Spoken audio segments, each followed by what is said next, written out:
Stiamo organizzando, però sto facendo meglio, ma ci vedremo. Ha? Ne var nasıl? 5 yıl.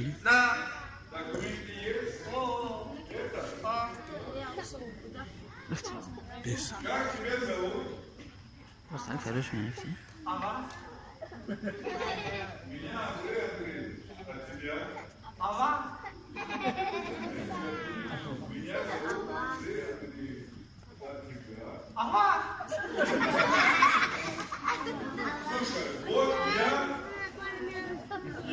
Майор Андрей Андреевич. А ты кто?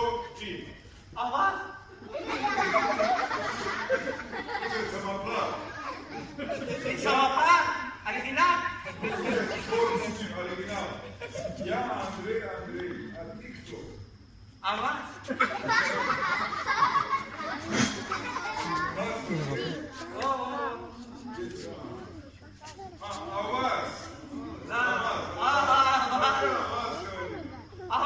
İstemeli.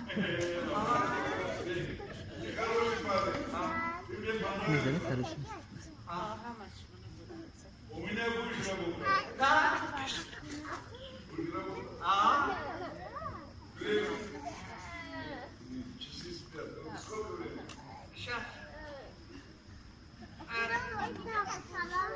5 минут подожди, 5 будет.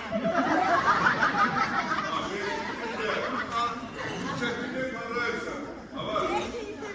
Пойдем. мне. Вам долго будешь делать. Курду будешь делать. Посмотрим, как решим раскидать. Потом будешь оригинал. Хорошо. Хорошо? Давай, вперед ко мне.